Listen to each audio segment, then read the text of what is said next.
Socrates never leaves Athens. He calls himself a creature of the city. The trees and the countryside teach him nothing, he says. People do.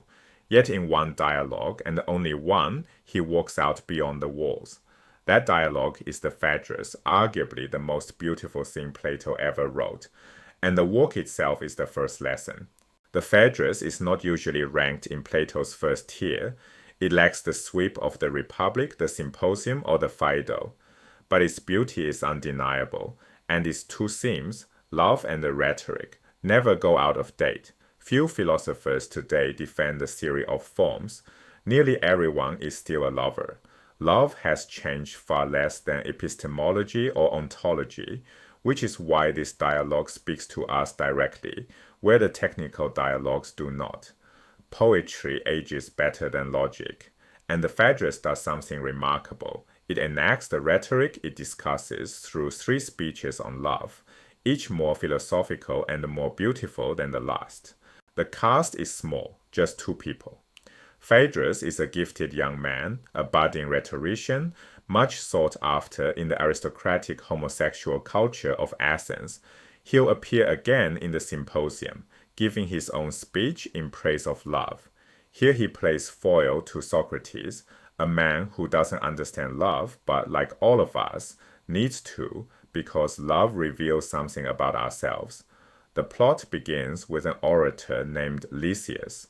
Lysias wants Phaedrus but can't figure out how to seduce him, so he does what an orator does. He composes a speech of seduction. Phaedrus is dazzled by it. He memorizes the words. He studies the delivery. Phaedrus decides to walk outside the city walls to practice the speech, content and delivery both. On his way out, he runs into Socrates, and here Plato gives us a perfect small detail. Phaedrus is embarrassed. He hides the scroll beneath his cloak. Socrates, a hard man to deceive, spots the concealment immediately. Rather than expose him, he makes a proposal. Let's walk together, out to a place of river, trees, and grass. The shame matters. Phaedrus carries a speech about love that he senses he should not be carrying, at least not inside the city.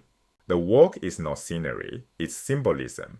Inside the walls lies the realm of Nomos, convention, political law, justice as the city defines it. Outside lies physis, nature, the way things are independent of human agreement.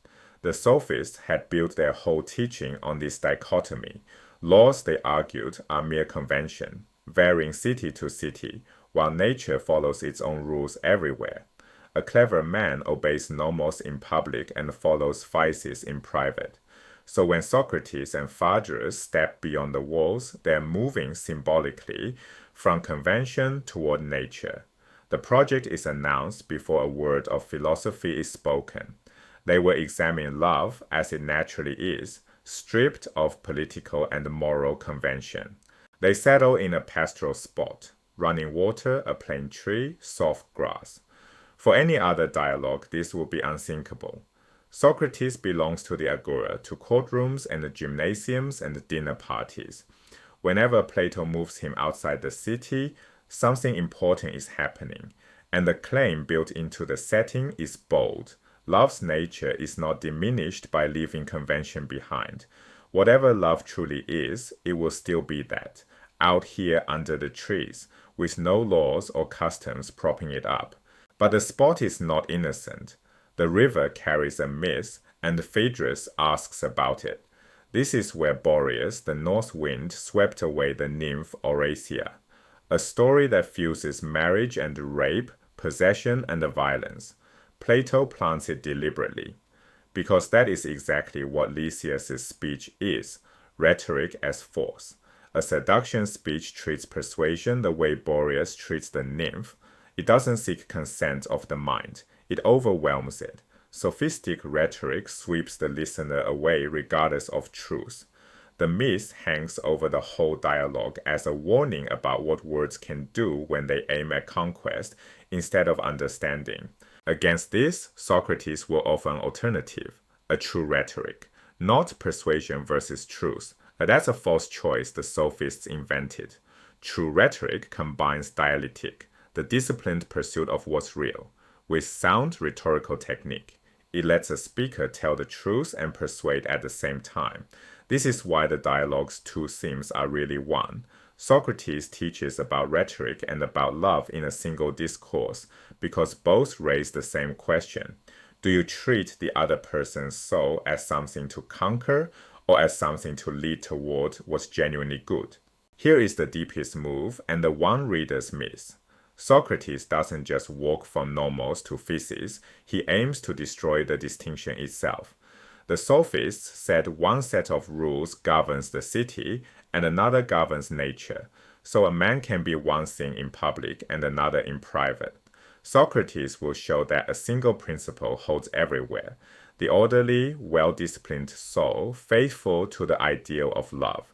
Inside the walls or out under the plane tree, it makes no difference. There is no gap between internal desire and external behavior, no hypocrisy between the state of the soul and the conduct of the person. Phaedrus hasn't reached this insight yet, which is why he's still ashamed, still hiding the scroll. So everything is now in place. A beautiful young man with a hidden speech of seduction, a philosopher lured just once beyond his city, a riverbank haunted by a mist of words as violence. 3 speeches on love are coming, each one climbing higher than the last, and the first belongs to Lysias, arguing the strangest thesis in Greek literature, that you should give yourself to the man who does not love you. That speech, and what Socrates does to it, is where we go next.